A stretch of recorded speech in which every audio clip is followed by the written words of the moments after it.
we have before us the opportunity to forge for ourselves and for future generations a new world order.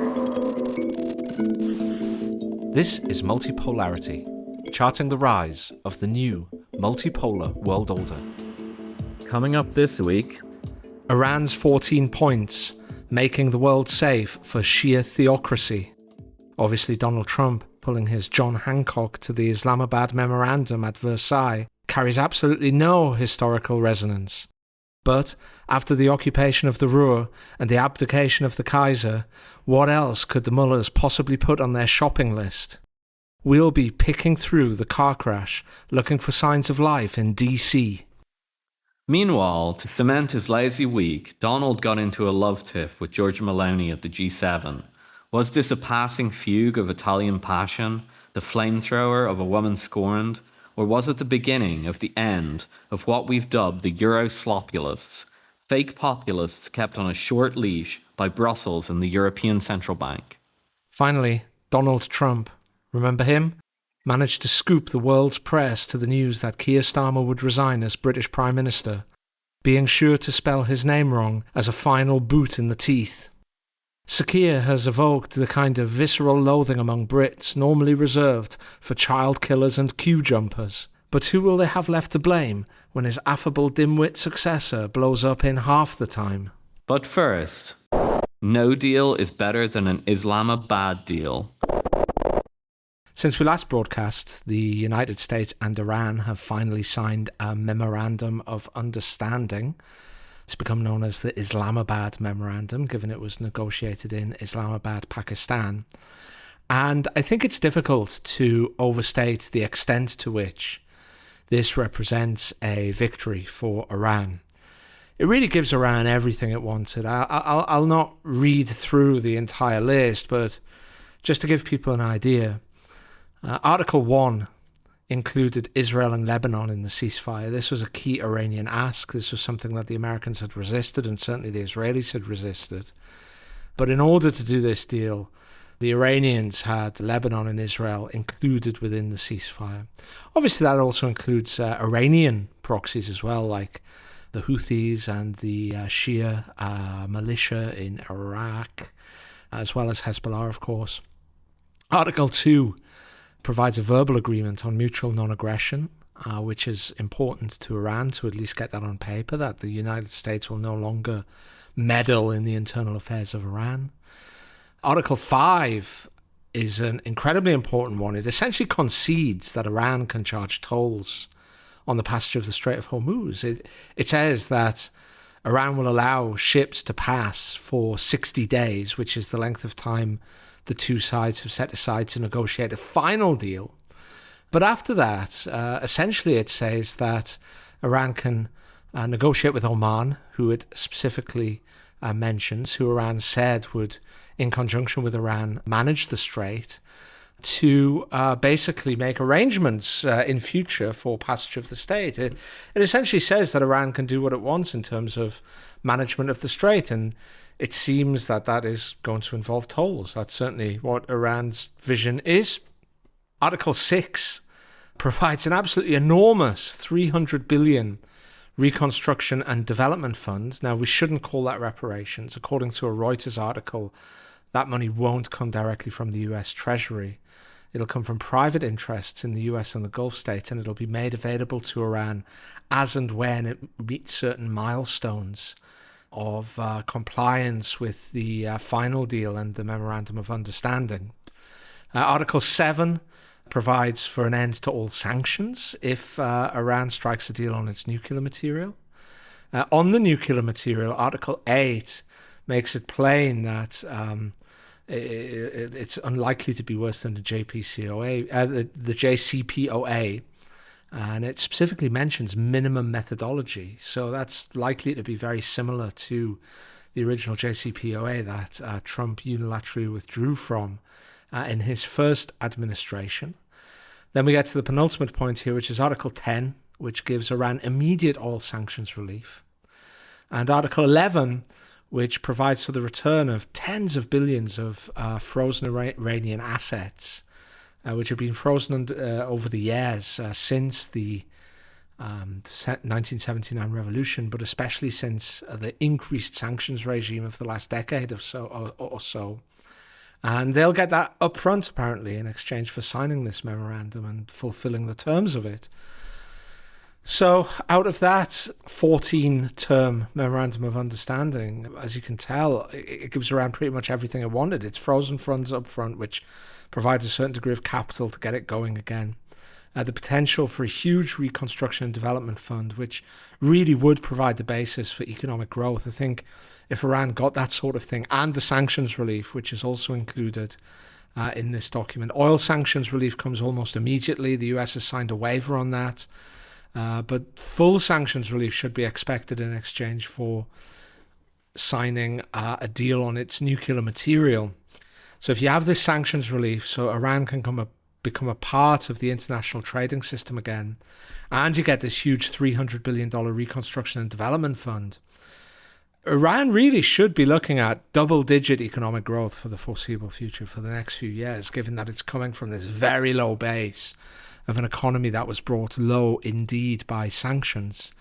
And then, of course, you have the two big issues, which is the future of the Strait of Hormuz. The US concedes that that's Iranian territory now, and the fact that Israel is included. So the United States and Iran signed this memorandum of understanding, but a bit like, I don't know if this is a bit risque, but it's the best example I can imagine. The best analogy I can imagine is, when you're in a bar chatting to a very pretty girl, and she seems quite enthusiastic, and of course you are as well, because she's a beautiful girl. But the kind of morbidly obese, blue-haired girl that she's out with does not consent. There's one more person that needs to consent here. And in this case, the morbidly obese, blue-haired girl is Israel, who is very much unhappy with this for obvious reasons. This deal, if it went through, even if it led to a deal on Iran's nuclear program, where the nuclear material was perhaps downwardly refined so that it was a much lower level of purity, down to, say 3%, for example, and Iran started dismantling its nuclear program. Even in that case, a deal that left Iran with the basis to economically grow extremely quickly, still able to fund its proxies through the region, control of the Strait of Hormuz, essentially leaves Iran as a great power. Really, that's what it would leave it as a country that would have some degree of hegemony over its western near abroad. Well, that's a very bad deal for Israel. Israel must be furious, and we might get into the reasons why that is later, but they've shown no signs of easing up on their campaign in southern Lebanon, or at least they hadn't until recently. And it suggests that the deal is quite fragile, because at one stage, the Iranian delegation walked out, and we had these astonishing scenes where J.D. Vance had to rush across to find out what was happening. And they walked out based on the fact that the Israelis were attacking, and Trump kind of mouthed off, as is his wont, on Truth Social. Usually that has a purpose. Usually he's very clever with his media communications, but it didn't go down well. It seems that they might be on their, back on track at the moment. But it shows how fragile this agreement is, because there's a third party involved, and that third party has agency. The US has already proved that, or Trump has already proved that it could not get a grip on Ukraine. Trump, during the Anchorage, Alaska meeting with Vladimir Putin, seemed to have reached some kind of modus vivendi with Putin, some kind of understanding about how things would move forward. But of course, once the Europeans and the Ukrainians got involved, that all fell by the wayside. And Trump has been, I think Trump genuinely would like to end the Ukrainian war, but he has been unable to get a grip on either Ukraine or Europe. And we're in a similar situation here, where he's struggling to get a grip on Israel. And Israel has agency, and actually quite a lot of agency, certainly more than Ukraine does in Washington, and probably more than Europe has in Washington, despite the tremendous economic and population size disparity, and the importance to the American alliance system. I mean, in concrete terms rather than in psychological terms, where Israel really takes center stage. So it's still a very, very fragile situation. But at present, the key point here is that the US was unable to suppress Iranian fires. It could not find a solution to Iran's missiles and drones. It could not destroy them or suppress them. And that allowed Iran to take a tremendous toll on American military bases in the region, American allies within the region, but most of all, it allowed Iran to effectively sanction planet Earth through shutting off the flow through the Strait of Hormuz, the flow of commodities and especially hydrocarbons through the Strait of Hormuz, and risk economic catastrophe if Trump didn't come to the table. It essentially enabled Iran to hold Trump's feet to the fire until he squealed. And this memorandum of understanding, make no mistake, it gives Iran almost everything that it could possibly have wanted, and it crystallizes a defeat for the United States. Philip? Yeah, memorandum of surrender. I mean, it's not really a memorandum of understanding. It's an unconditional surrender, literally unconditional. I mean, like, what wasn't in there, it's kind of all the demands. Okay, they're not going to allow the Iranian army, the IRGC, to march into DC and occupy the place, but like that wasn't really on the cards. The only thing that I can think of that wasn't there explicitly was the American bases in the region. But, you know, it's hard to tell whether that was a kind of concession on the part of the Iranians or, you know, everyone knows they're already kind of destroyed and probably won't be built again. Philip, I'm sorry to interrupt, but if I could just interrupt for a second. One of the articles does provide for does make the US, does require the United States to remove its armed forces from the vicinity of Iran upon the signing of the MOU or upon certain stages of the MOU being fulfilled. Now, I've taken that I've interpreted that to mean the forces that it brought to bear during this period of war and in the build-up for that, and in the kind of intermission between the war. That's what I've taken it to understand. It's not US force in general, but some people, for instance, friend of the show, Anasar Faruqi, also known as Policy Tensor, he has argued that it does actually mean that the US withdraw its forces from the region, essentially. It depends how you interpret that. So it may well be that the Iranians even got that. I don't know for certain, though. I think if they got that, yeah, it's vague. I saw that online. It's kind of vague. I'd read it like you. I think they mean the naval and air forces that were built up in the region. But even if it is the alternative, my guess is that would just be an American, decision. The bases are wrecked. Like, what the hell? What's the point in rebuilding them? Like, they're pointless. They don't serve any purpose. They're just targets. And that was told to the Americans for years. Like, realist foreign policy thinkers were saying for years, like, they're targets. Why do you have them there? Same thing that, realists say about the American bases in surrounding China. They're not a threat to China. They're a threat to America, or at least to American troops and materiel. But, I think they've kind of figured that out now. But I think too much focus is actually going on the fact that Israel gets a vote here. I'm not saying that they don't. They do. If they go and they bomb Beirut aggressively, it'll no doubt tank absolutely anything. It's not even clear if they can fight Hezbollah in southern Lebanon at current rates without Iran pulling back from the deal. So Israel definitely get a vote. I'm not saying that they don't, but there are potentially ways, I guess, to deal with the Israelis in that regard. And my sense is that the Trump administration may even be willing to go that far. The real problem, I think, is that there's been a very subtle shift in perceptions in DC around this. It was reported recently, I can't remember where, maybe it was the New York Times or Politico, that Lindsey Graham had a 4.5-hour meeting with Trump. Lindsey Graham, of course, is the point man on war with Iran. I wouldn't even call Lindsey like a neocon in the standard sense.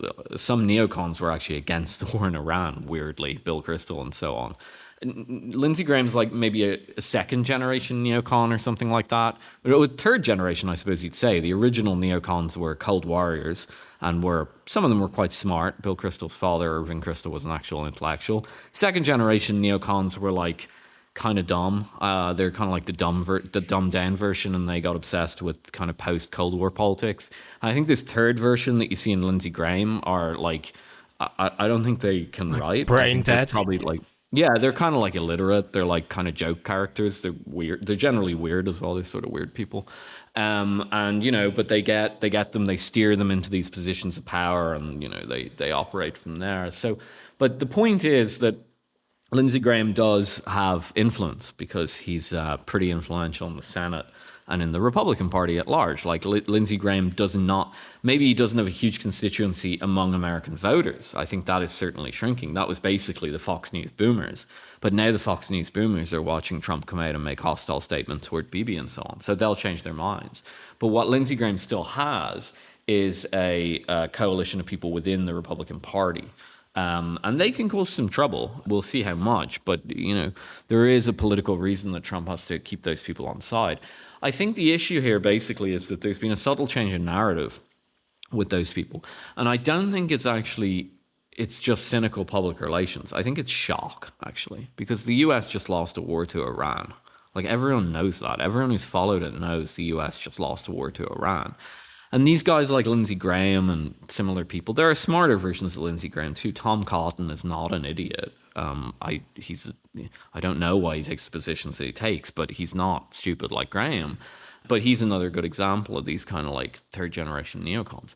These people were basically, their rhetoric around the war was, the usual Iran's, the monster in the Middle East, they're funding terror, the usual talking points. And then the main focus was basically we have to defend our ally Israel and so on. And, a lot of the talking points that they probably put out around nuclear and so on were cynical, like, let's be honest. And, like, I think even Lindsey Graham knows those talking points are often cynical. I think they're coming from a very different place now, because they're coming from a place where America's lost a serious conventional war. This isn't like a retreat from Afghanistan. Afghanistan just proved occupying Afghanistan is hard because you'll get guerrillas, right? The Soviet Union learned the same thing. The Americans learned the same thing in Vietnam, right? They've learned that lesson a million times before, in Iraq as well. That's fine. They can deal with that because that's not really a loss. That's you go in and you basically kind of wreck a country. Usually you wreck a country. And then, the locals chase you out and you say, well, it wasn't worth it anyway. And then like you're on your fourth regime change learning curve or whatever, and you don't learn. Okay, fine. But it's not really clearly a loss. There's no guy on the other side of the table smiling and saying, yeah, I got everything and you didn't get anything. And in the case with this war, that is exactly what you see. You see many proud Iranians on the other side of the table saying, we beat you. And everyone can see it. Like, even the Europeans got Trump to sign some sort of a document. Maybe it was the MOU in Versailles. Frankly, I thought that was overkill. I called that on Twitter a real kind of like circular firing squad moment of the West. But, that's where the West is at the moment. They're so mad at each other that they just gather around and fire shots into a circle at each other. It's really pathetic, actually. But, that was the imagery of that. It wasn't even required. Seemed excessive to me on the part of the Europeans. Diminishes their own power in a sense as well. Kind of sad, like pathetic kind of op that they did. But that is what it is. It is a kind of a Versailles moment. Like, what else can you call it? It's not as dramatic as Germany and the Axis powers signing Versailles and getting their countries carved up. Of course not. But it's a huge loss of prestige. And I think, obviously, on Multipolarity, we've been making the argument that the structural realities of the situation mean that this loss of prestige is taking place. But if things had gone a little bit better, even with stuff like the Ukraine war and so on, I think because it's a proxy war and it's far away and America wasn't directly involved, I think America could have gradually buried the prestige element and maybe over a generation, maybe two, come to terms with that. And they're not getting that opportunity. They're getting their face rubbed in it.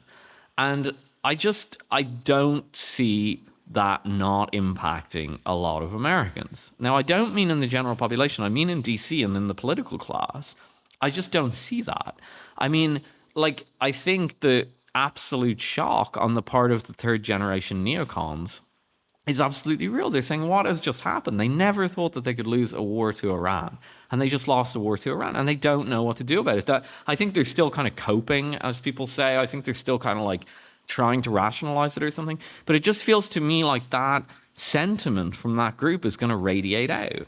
And more people are going to start feeling like there was some sort of a stab in the back or something like that. Like, even in the Trump administration, people have to understand this. Like, I know a few people who work in the Trump administration. And yes, there are plenty of younger people who are kind of realists and so on. But there are also some people who actually adhere to, many of the Trump kind of anti-interventionist policy platform. But if you tell them, like, if I told them 2 years ago, America's going to lose a war to Iran, you're weak. Like, they wouldn't even know how to process that. They think you're a lunatic. They think you're weird, And that's just exactly what's happened. So I'd even say beyond the Israel thing, the Israel thing's certainly important and they will get a vote. This sentiment that, like, no, we couldn't have lost is going to set in the next few weeks, and it's going to have a dramatic effect on the way the Americans are approaching this situation. So, I mean, what's the TLDR version on that? I mean, this isn't over. This isn't over at all. I don't think that MOU is going to result in some crystal clean deal in 60 days. The Strait of Hormuz is still closed. I mean, I think oil fell to nearly $80. Well, WTI futures is not oil. It's some nonsense price made up in the sky. But I think it fell to like $80 or something, which is like genuinely quite low relative to the war, to the beginning of the war. But the Strait isn't fully open at all. And I don't see, if I was the Iranians right now, I think you'd be crazy to open the Strait. You have 60 days of negotiations. I'm sure the Iranians have the same concerns, and probably more because they know more information than you and I do. So they're not going to put all these eggs in the basket, keep the Strait closed, assume you're going to have to apply pressure. Trump stupidly blurted out a couple of days ago that the Americans only had 4 weeks of reserves left. By the way, there is no piece of information more top classified in the United States than that piece of information right now. And Trump blurted it out, just highlighting that, like one of the craziest things I've ever seen. But he said, 4 weeks. And I pointed out on Twitter, 60 days is more than 28 days, right? So if I were the Iranians, I'd be like pretending I'm going to open the Strait and playing, good cop, bad cop on that, and just kind of, letting it roll for the whole 60-day period to put increasing pressure on the Americans. So I don't think we should be, I don't know what even optimism and pessimism looks like. This is such an enormous shock to the geopolitical order that, like, making predictions about it seems stupid. But the one I think you can make is, if you think this is finished, and between day one of the MOU and day 60, you're going to get some completely clean process with Israel in the wings, with the neocons like literally having their like fundamental identity destroyed, like their identity of America being exceptional and always able to defeat peer enemies, of that being destroyed. And then, the Iranians having to calculate, obviously, that they can't take the pressure off because there are too many forces on the other side. This is just far from over, to my mind. The Godmother. So another drama last week, at the end of last week, was the G7. Usually the G7 would have been the main event for a while, but not in the world we live in. It's changing too fast, and Multipolarity, the podcast, can't even keep up half the time. But in some senses, not that much happened at the G7. Zelensky was there for some reason, looking very strange. But who knows? Apparently, Ukraine has become a G7 country. I'm not sure which country they nudged out. Was Zelensky looking like Mr. Bean on crack by any chance for that? I heard at a bar that he looked like Mr. Bean on crack, and also potentially a special needs child that the Europeans pull around with them. But that was just bar talk by some, sassy guy from US Treasury or something like that. Yeah, that's I was speaking to that dude as well, right? Yeah, he's got a sense of humor. But so basically, Zelensky was there, no big deal. Trump ignored him, all that. The really interesting thing that happened at the G7 was the blow up between Trump and Giorgia Meloni, the Italian prime minister. And I'm sure everybody saw it because it was kind of entertaining, but they've seen the Trump show many times before. Some of us are old enough to remember the drama between Trump and Megyn Kelly back in the first Trump administration. She was a journalist at Fox, still a very big journalist in the United States. and there was a big blow up between them, and it was all very entertaining, and it was, battle of the sexes stuff. And you might have watched the Meloni thing and thought something similar was going on. I would like to argue that something similar was not going on. By the time this podcast is published, I'll have written a piece about it for the American Conservative, so you can go and check that out if you want. But to summarize, things have been happening in Europe especially since the election in Hungary, but they've been happening even before that. I think the trend has been going on since a few months into the Trump administration. And basically the idea has been to try and create some sort of a right-wing populist, I don't want to call it movement because it's astroturfed, but a right-wing populist political front that is Atlanticist in its orientation, very into the Ukraine war, very into conflict with China, very into all the interventionist positions. So it's sort of, you can imagine that's it's the Atlanticists who were classically kind of like quote unquote libs, USAID, LGBT flags in your city. That's like what the Atlanticists were all about for years. Putting on a new skin suit and being, as the kids say, based and red-pilled. So what they were trying to put together was, I call it in the article, Euroslopulism, a kind of an astroturf movement, where basically like it's cool and right-wing and quote-unquote based to be a Euro-federalist, which has never been associated with European conservatism whatsoever, and to be like really into the war in Ukraine and hate Russia, right? Two positions that most European right-wing conservatives are completely opposed to. Nationalist conservatives completely opposed to those two positions. In fact, I think they are two of the positions that they're most opposed to, in a sense. Georgia Meloni has always been the focus of this. So just to go into Georgia Meloni a little bit, Georgia Meloni was actually a contrarian right-wing populist. Like, that is her inner essence. She, like Salvini, and probably even more extreme than Salvini, was genuinely of the kind of Orban school in European politics. And if you go and you look at her statements before she was elected prime minister, or before she took office, I should say, during the election, she was quite radical. She makes these radical statements, and she seems like, a female Orban in Italy. And the moment she got in, she became completely compliant. And basically, I've said it on the show before, what happened, very likely, was that the European elite said Italy is broke. The reason Mario Draghi was president of the ECB after the European debt crisis, and one of the reasons that he brought out the quote-unquote bazooka was to bail out Italy, was for the ECB to bail out Italy. And it's an ongoing bailout because Italy is like insanely broke. It's like permanently broke because it has terrible demographics, huge pensions, big welfare state, people who don't pay tax. It's like a permanently broke country, right? And so that's a massive point of leverage. And so they bring it to Baron Meloni and basically say to her, you will be Liz Truss. You will be Liz Truss if you don't comply. And the deal that appears to have been made is that she can govern with right-wing populist aesthetics as long as she doesn't do anything of substance.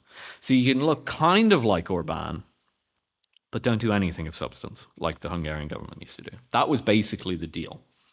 And this provided a firm anchor when Trump got in to try and create what I call the Euroslopulists movement, where you basically put on this skin suit, you try and mold the most anti-populist nationalist policies, European federalism and support for war against Russia, into something cool, right? Now, that all may sound kind of crazy and far-fetched, but I'm serious. I think that there was a huge push behind this. A bunch of Twitter accounts came out, trad European West Twitter accounts, mostly kind of racist garbage, actually. Like, that's what they tend to fall back on. Like, if you actually, if you're not particularly Christian, you like European federalism and you want war with Russia, like, what's really left except just to beat up on immigrants, right? And so that's kind of the direction it's kind of taking. I find it kind of darkly amusing. But I thought, again, I'm sorry to interrupt, I'm doing that a lot, but I thought it was very much pulling from the kind of what is that guy called? Like a Bronze Age pervert, kind of Nietzsche kind of will to power, kind of Superman making their own rules. You know, God is dead, so now we must make our own rules. We must shoulder the burden of this, right? Like, that's very much how it all seems to me, right? I don't know how you feel. You know more about this kind of high philosophy than I do, Philip. That's exactly what it is. And like, let's call a spade a spade. People cry fascism all the time. That is fascism. That is actually fascism. Anti-Christian, right-wing nationalist ideology who's basically centered around hating like people that don't look like you. That's just fascism, man. Especially if Nietzsche's in there. Yeah, I mean, it's just like a reversion to fascism. And I think that's why it gelled really well with the Slavic Ukrainian crowd, to be honest. Like, let's be frank about this. It's a dangerous movement. I mean, it's so silly that I don't put much stock in it because it takes these bizarre positions that no one's going to take seriously. But, you know, at its core, like, it is kind of a return of European fascism. They can call Orban fascist all he want. He's not. He's an old school Christian Democrat, okay? This was actual fascism. This was kind of fascism. But it's kind of a joke. So anyway, all this came up and there was kind of a hope to start this kind of Euroslopulists movement, basically. And I think it went pretty far. I'm firmly convinced that the likes of Anne Applebaum are promoting this, that you see recent interviews with her where she says basically like, Russia's not really conservative. And the implication is like, Ukraine's the super conservative place. And then what they point to is like football hooligans beating up like immigrants. And you're like, oh, okay, this is kind of dark. So the whole thing was extremely dark and desperate. Now, the thing is that I guess in some world, that could have merged in some sense with the Trump movement in DC. Because I don't think that is the core of the Trump movement, but there are elements of the Trump movement that are into that sort of stuff, right? There are, let's be honest. And so there was a chance that those two things could come together. And I think basically what the Trump-Meloni dust-up says, not happening. Euroslopulism isn't happening. So why am I saying this? It seems like kind of a minor thing. Well, as I say in the American Conservative essay, the Euroslopulists were effectively the last of the Atlanticists. This was the last of the skin suits that the Atlanticists could put on. Let me rephrase that. Meloni and the gang were the last hope to get Trump interested. And therefore, they were the last political strategy of the Atlanticists. And so, who doesn't like Meloni in them? I think it's actually the autonomists, the likes of Macron. I think Paris doesn't really like Rome these days. I have a sneaking suspicion, I argue in the piece, that they purposely blew up Meloni. They got her to act like an idiot in front of Trump so that he attacked her afterwards. Fine. I might not be true. But I'm correct on that. But I think this is the Atlanticists' last ride. Now, that doesn't mean the autonomists are coming to save the day and they're going to regain European pride and dignity and they're going to shut down all these stupid wars and they're going to stop wrecking the economy. I don't think any of that's going to happen. Europe is in a debt spiral. The autonomists don't know how to be autonomous. Like, that's the fundamental problem that they have. But I think there's a very interesting moment here that's much misperceived and much misunderstood, that the final act of the Atlanticists might have been to put on this kind of Euroslopulist skin suit. And I think it's failed with that blow up with Meloni. Yeah, actually, that's a very interesting theory, Philip. It's something that I hadn't considered. I think with Meloni's blow up, I put it into a wider context. There's something happening in Europe at the moment. There's a sense that, not necessarily from the Europeans themselves, but from their actions, that they seem super confident at the moment, right? Like they are preparing a list of trade tariffs against China. They got together, the so-called E3, which is France, Germany, and the UK, got together with Ukraine and released this statement, which was a kind of a very maximalist view on the war. It did make some concessions from the previous ones of years ago, but you know, it's still way away from anything Russia is ever going to accept beyond an outright Russian defeat. You also had Zelensky giving an ultimatum to Belarus, that essentially saying that he would extend the war to Belarus if Belarus didn't take certain steps, one of which was to remove some kind of guidance systems that were on the Ukrainian border, which the Ukrainians argue are helping to guide Russian missiles and drones into Ukraine from Belarus. And the other one was providing Russia with petroleum products, which, to stop doing that would be to break the rules of the trade agreements that Belarus has got with Russia. And I don't think that he would have done that without an okay from the European Union. I really don't. Or at the very least, he would have been slapped down for threatening to expand the war even further. You also had Emmanuel Macron threatening to veto the lifting of Iranian sanctions in the UN if Iran didn't bow to EU requirements. So the Memorandum of Understanding, which we talked about earlier in this podcast, would require ultimately the UN agreeing to lift the sanctions, because the sanctions were pushed through the UN itself. They were one of the few sanctions that were applied, or some of them at least, were applied legally per international law through the United Nations. And Macron was saying, well, if you don't do what we want at the EU, we're going to veto that. Okay. And then you have Meloni sassing Trump, right? Or maybe sass is the wrong word, but leaking it out that Trump was desperate for a photograph. And then when Trump responded, she responded back, like a argumentative couple who can't stop themselves from, who both want to have the last word.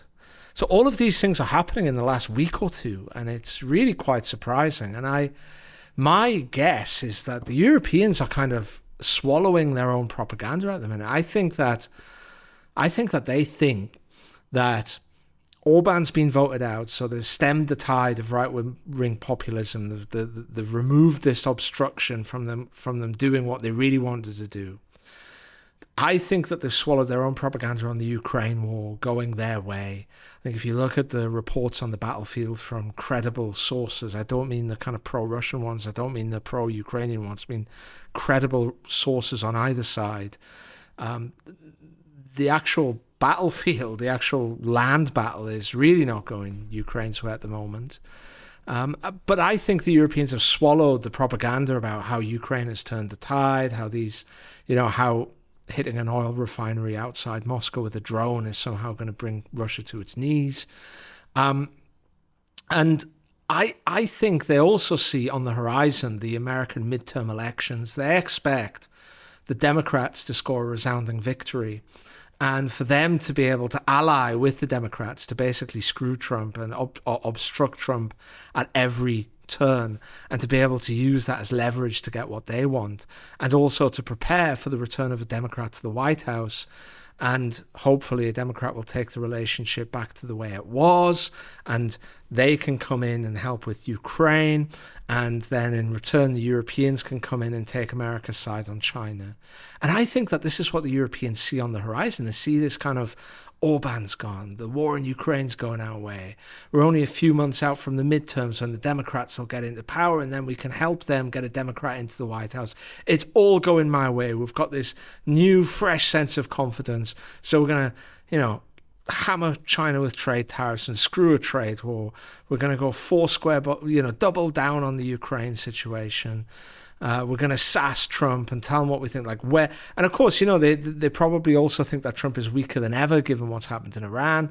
They might be right about that, given what's happened in Iran, we spoke about earlier on. But they think that the tide is just going their way, and it's given them a fresh burst of confidence. And of course, European elites are nothing if not prone to hubristic and what a wildly misplaced sense of confidence. And that's what's causing all of these things to happen at the same time. They're not thinking straight. And I think it's very dangerous for Europe, because China has proven, it proved with the Nexperia debacle, where the Netherlands, at the behest of the US Treasury, basically expropriated Nexperia, which was a kind of a manufacturer of mid-level chips based in the Netherlands, but owned by a Chinese concern. It expropriated that from the Chinese concern. And China essentially dropped the boom and said, no, you don't. And they immediately imposed certain sanctions on the chip sector in Europe. And Europe was driven to back down very quickly, because that impact, I think we spoke about it on Multipolarity at the time, but that impacted a whole range of the manufacturing sector in Europe, not least the car sector, which relies on these kind of mid-range to low-level microchips. So, they could easily find themselves very rapidly in a losing trade war with China. They could find themselves with the Ukraine war very quickly looking increasingly bad for them. We published a very interesting mathematical analysis of this earlier on Multipolarity. Multipolarity, the Substack, I should say, which everybody should look up and read. And of course, Trump still holds the whip hand over Europe, no matter what the Europeans think about what they'll do with the Democrats, what they'll be able to achieve with the Democrats. Europe is still incredibly reliant on US security, even more so now than in 2022, because since 2022, they've sent so much of their weaponry to Ukraine, which has either been used or destroyed. So on things like on things like air defense systems and tanks and artillery systems and multiple launch rocket systems, the Europeans are way down and they're very reliant on the US for their security because of that. And at the same time, they are now much more reliant on the US for energy. So, you might think that, Trump is weakened because of Iran, which may be correct. You might think that the Democrats are coming back into power and you'll be able to work with them to mess with Trump and his agenda. But, the US really holds the whip hand again over Europe in a way that it simply hasn't in the past. And at the same time, you might want to impose sanctions on China, but China defeated the United States in a trade war not a year ago, and it very quickly forced the EU to back down over Xperia. So there's no sense that anything's changed since then. It seems that the Europeans might just expect China to go, okay, you can impose a whole bunch of tariffs on us for, some perhaps reasonable reasons, a lot of them very spurious, but whatever the reasons, we're not going to take this line down, right? And we'll then see who has the stronger hand there. And it's obviously going to be China because, and I say that not because of any kind of assessment or logic, but just based on the recent past, it's going to be China. And then, of course, you're doubling down on the Ukraine war and things, Ukraine is scoring some tactical, maybe even operational victories with its drone strikes, but the actual situation on the battlefield doesn't look particularly great for Ukraine. The Russians seem to be maybe even ahead of schedule for this summer's offensive. I think it's a very dangerous game that the Europeans are playing, if indeed I am correct that they're just super confident about the tide on multiple fronts going their way. No, you're absolutely correct about it. That's exactly what's going on. And they just can't see it, their Euroslopulism op blows up in front of their face and they go, yes, now we are liberated from the Americans. Like everything, they're in kind of a hysteria or a manic episode, you might think of it as, where everything's viewed optimistically, It's like, they're like manic depressives. I mean, that's how Europe is. It just like bounces up and down. But you're right about the trajectory. Look, I laid out one of the really bad scenarios where Europe starts to get involved in the war directly, which I think is actually very likely by the end of the year. Well, I won't say very likely, but I think it's 50-50 at this point. And I wrote it up for, again, Multipolarity, the Substack. We're publishing great stuff there. Go subscribe. It's free for now. I totally agree with your assessment. And it's on everything. They have this kind of manic depressive approach to everything, and it's going to destroy them. I've been saying on Twitter for the past couple of weeks, like, if you're in Europe and you have an option, leave. And I mean leave like permanently. I'm not joking about that, because Europe, I don't think Europe's finished per se, like as a civilization or anything like that. It's been around for a long time. But I don't think there's going to be much in Europe for like you or your kids. I don't think that is currently an option. People can say, oh, Phil really liked Orban. He was living in Hungary, And yeah, it's true. I moved to Hungary because I thought it was one of the more sensible places in Europe that might actually have a shot making the transition into the multipolar world. Yeah, that is the reality. It's not a cope thing, but I do think that Europe is, I think if you get trapped in Europe now, in the next couple of years, you could actually start to feel yourself feeling a little bit trapped after a few years, People who don't live in great countries feel trapped by their passports. That's the sense, you know. They're kind of semi-desperate to get out of their countries and get into like the better country, right? That's how people felt at the extreme end, at the end of the Soviet Union. But even at the less extreme end, you might think like a poorer Balkans country back, 15 years ago, 10 years ago. They're not as poor anymore. If you go to the Balkans, they're actually quite nice. But, 10 or 15 years ago, they were quite poor. And I think that's how a lot of people felt. They felt kind of trapped. I can't get into, the garden, as Joseph Borrell would have put Europe, because, I can't get the visa and so on. I think by 2030, or definitely by 2035, probably somewhere in between the two, Europeans might start feeling trapped. And I mean that. I don't think there's any... I don't know what the future holds for Europe. I don't know. I think there's a reasonable probability that they end up in some sort of a missile war with Russia. I think John Mearsheimer's warnings of the use of tactical nuclear weapons are not to be dismissed. I don't think it's a high probability scenario. I don't think he does. But I think it's definitely like 10% at this point. All-out nuclear war, probably not. But, tactical nuclear weapons can be a big deal. I think those things are perfectly reasonable. And then the economy, there's just no hope for the place. There's no walking any of this stuff back. And it's one of those classic situations that, you get the object of your desire and you realize that you don't want it. Like, that's what they're going to get with the Democrats.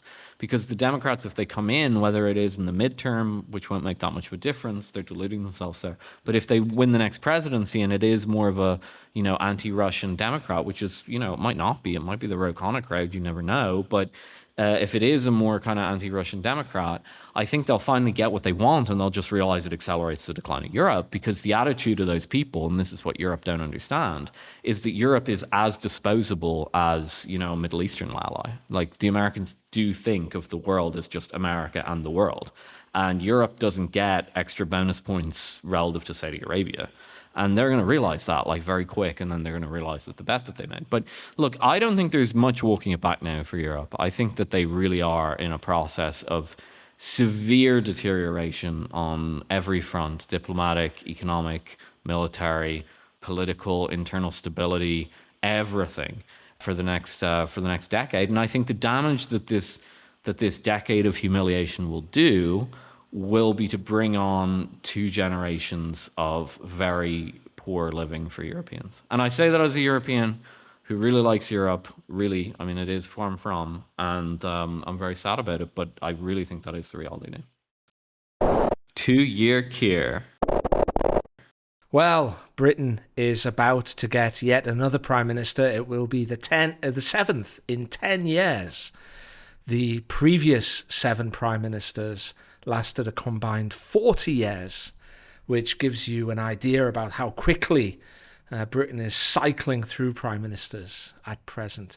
The general background in Britain at the moment is that probably since 2008, the economy's been pretty stagnant. When we have had growth, it's not been much more than 1%. Quite often it's been significantly less, or flat growth, or minor declines in GDP. So we've had this long period, almost 20 years now, of stagnant economic growth.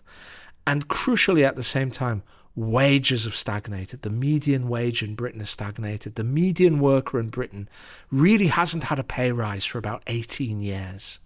And at the same time, public services are crumbling. The health service always seems worse. Transport seems worse and increasingly expensive. The roads are, you can't go on X, formerly Twitter, without seeing pictures of people complaining about potholes, for example, or graffiti. Everything seems more run down. Nothing seems to have been done about immigration, which has been a really electric political point now for at least a decade, and perhaps more than that. It was an issue since the early 1960s, but in the last decade or two, it's really become one of the biggest hot points of British electoral politics. So all of these things are happening. People are displeased, and no prime minister seems to be able to solve the problem. No prime minister seems to be able to have a plan that people can look to at least say, look, things aren't better right now, but that's a plan. I can see he's moving in the right direction. I can see she's moving in the right direction, because we had Theresa May and Liz Truss. Nothing really seems to be happening. It's just the same guy or the same political entity with a different face and sometimes a different party, but the same stuff is happening. So there's a lot of discontent in the realm at the moment.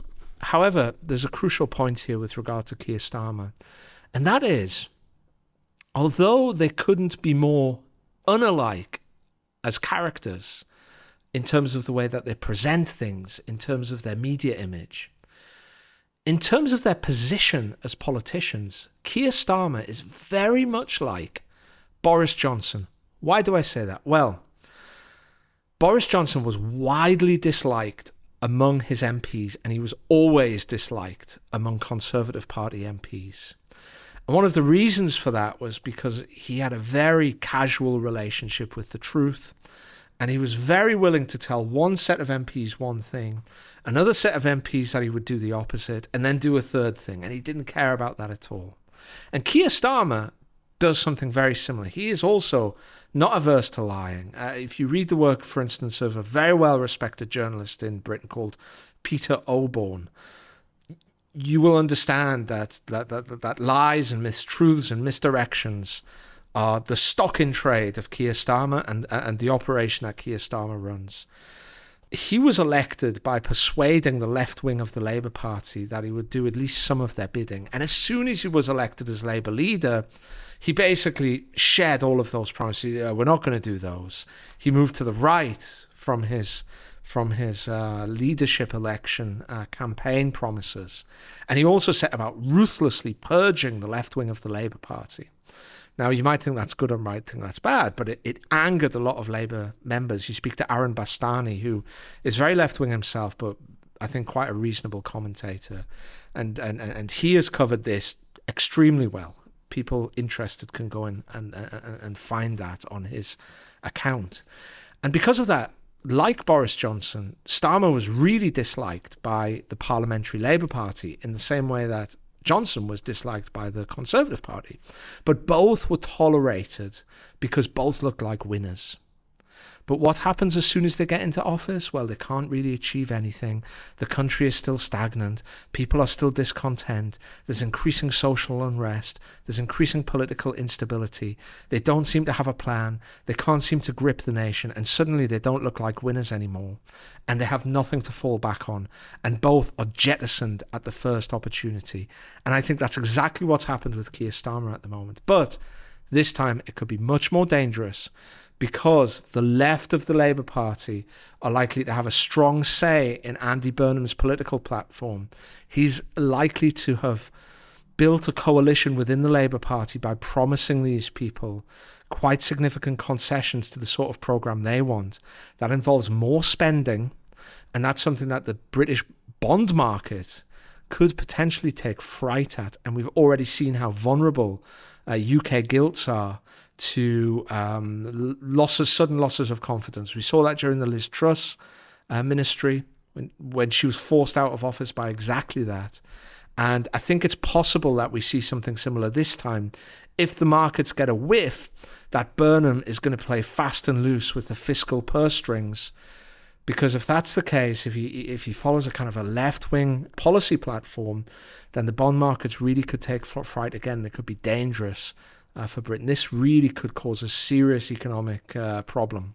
I think what's interesting about the quote-unquote election of Andy Burnham, I guess he was elected by like a couple of by-election voters in Makerfield or whatever, kind of an amusing way of electing a leader. The whole thing's kind of a farce, really. I think the really interesting thing about it is, and I posted about it quite a bit on Twitter this week, when Starmer was elected, we did a show on it. We predicted the whole thing. Go back and listen to it. We told you exactly what was going to happen with Keir Starmer. There was a lot of optimism. I don't just mean optimism from Labourites, right? A lot of people didn't like Keir Starmer, as you said, the Bastanis, the Corbynite wing of the party, which really is I don't want to say it's the base of the party, of the voting party. I'm not sure about that. I think that's a mixed bag, although it's part of the base of the party. No, I think it kind of is now, Philip. I think there's far fewer, like the Labour Party used to be, traditionally the Labour Party was split in two. So on one side, you actually had this quite socially conservative wing of the Labour Party that was drawn from like the working class areas that relied on things like coal mining and shipbuilding and steel milling. And these guys were all socially conservative. They're often very deeply Christian as well, and involved in the Methodist movement.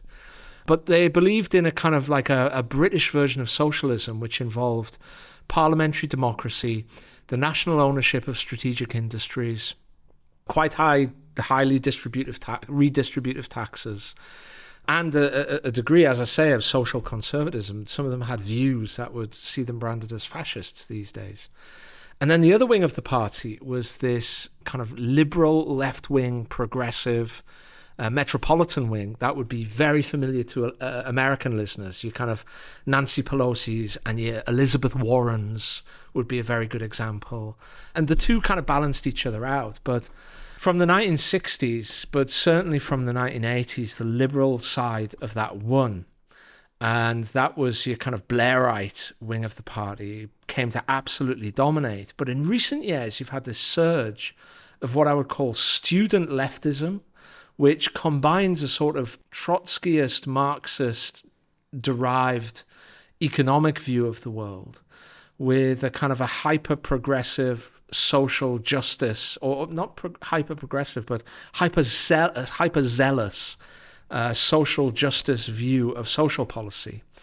And this kind of like what I would call the kind of like militant student wing became increasingly popular. And that's what swept Jeremy Corbyn to power. But Starmer has worked really assiduously to purge that wing of the party. And they've drifted now towards the Green Party within the UK. So that's just a bit of background. So there is that, as you say, there is that kind of voting base of exactly what you say, but they've got very little power within the actual party itself. And I think increasingly they're migrating towards the Green Party. Yeah, I mean, they're kind of opposed to the, let's call a spade civil servants and public sector workers who, aren't as radical because they don't want to pay more tax or whatever. The dynamics in the Labour Party aren't extremely interesting, if we're to be honest with it, just like the dynamics in most British politics aren't interesting, if we're to be terribly honest about it. But I think the real change this time is, as I said, we predicted what would happen with Starmer pretty readily, but there was a lot of excitement, not among the current Green Party voters, no, not with them. But there was a lot of excitement, not just among the other base, which I'd say is like NHS workers and stuff like that, people who are basically out to get a higher wage relative to the inflation rate or whatever. I mean, they really are. It really is kind of Tammany Hall politics to some extent in the Labour Party that still exists. The Irish influence, probably, if I was to give a mea culpa on that one. But but that's not the case this time. There is no confidence whatsoever. The other group that was confident, or at least had some optimism when Starmer was first elected, that we kind of mocked, in a sense, on the podcast, were the technocratic professional class themselves. The Financial Times and Bloomberg, I posted this on Twitter, ran these articles when Starmer first got in that were super optimistic.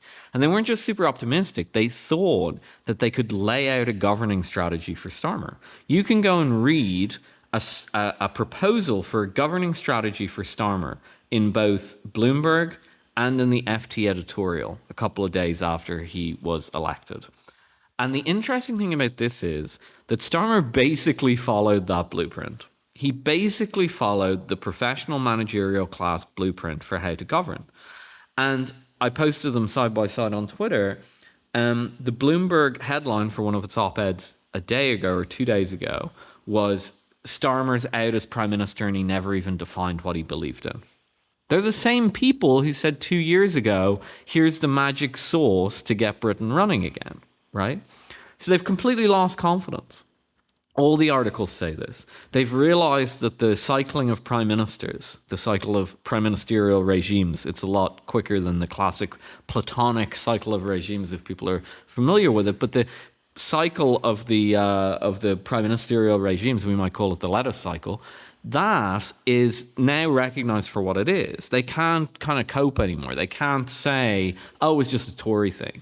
Oh, it was the influence of reform. No, your professional managerial class guy who literally read the FT editorial and said, that's what I'm going to do, tried it. And then when he got ousted 2 years later, you professional managerial guys said, that guy didn't even know what he believed in. Look in the mirror, buddy. You don't know what you believe in. I mean, there's a lot to be said about this. One is that this is a collapse of professional managerial liberalism. It is. Britain's just the kind of most obvious case of it. But, you know, that's an ideological discussion. Maybe I'll do an interview on my book next week and make the same point. But the real thing from the perspective of Britain is that people are now realizing that the country, I'm going to be mean, has no hope. There is actually no way to solve Britain's problems. They are unsolvable problems. Britain is going to go into fairly extreme decline in the next 5 to 10 years. I've already said this about Europe. Europe had a couple of paths out of extreme decline, right? Get the war sorted out, take a more autonomous stance. You know, the economy underneath it all, if they could get some, you know, gas flowing in there and so on, there was kind of a solution to some of Europe's economic problems. There isn't for Britain. Like, there really isn't. The Telegraph ran an article a week or two ago saying that Britain was going to the IMF. They are probably going to the IMF, and it'll be a punitive austerity program of the likes that was imposed on Greece. And the place will be turned into a museum, just like it was in Greece. This is kind of being... People are waking up to this in Britain now. And you can see it in the headlines. And I'll tell you this, I wasn't living in Britain for most of the Starmerocracy. I was there for a very brief period. It was pretty grim, I'm just going to say. And anytime I went back and visited, the mood was extremely grim. It was not like Britain when I first went there back in 2014 or something. I can't remember exactly. It wasn't like that. There was a very low mood about the place, and living standards had clearly fallen and people were clearly struggling. But the professional managerial class still believed in itself enough that they could elect a Keir Starmer and he could get the whole thing back on track. They don't even believe in it anymore. So you're dealing with a very, very late stage of the peak of the roller coaster. You're starting to go down. You're actually sufficiently enough of the way down where no one in the roller coaster thinks you're going up again. And you haven't hit the bottom yet at all. I mean, there hasn't been an IMF bailout. You haven't gone through the real economic pain that is probably coming to the country, sadly, and probably political destabilization. But you're definitely at the point where, like, no one believes in the system anymore. And so you're basically at the point where the Soviet Union was in the early to mid 1980s. I mean, that's where Britain is right now. And I don't have any predictions for that other than it's going to be really not good in the next 10 years. And whatever I said about, you know, if you can leave Europe, I'd say that times 3 for Britain. But that's where it's going, because no one believes in anything in the country anymore. And no one has any ideas about how to fix anything. Literally, nobody has any ideas about how to fix anything. And to the extent that you could fix anything, it's probably too little too late by about 15 to 20 years, if we're to be frank.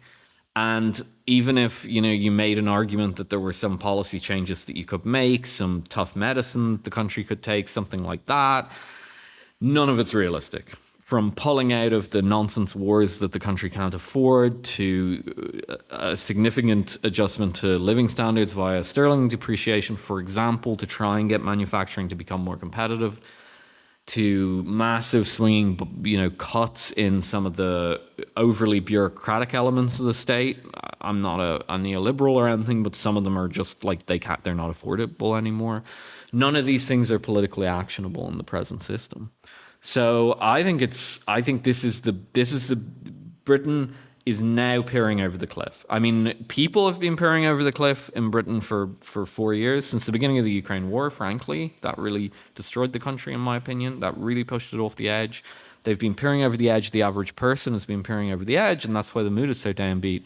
Now they've been joined by the professional managerial class in London. And I think that's a really big development, because that's the moment that the Communist Party officials in the USSR become Gorbachev, basically. And as with Gorbachev, there's no reforming the system in the USSR by the mid-1980s. The mid-1980s to the late 1980s, there is no reforming the Soviet system. It could have been reformed along Chinese lines 20 years earlier, but by the time the reformers get into power, there is actually no potential reform. And I'll let the listener infer from that where I think this is going to go.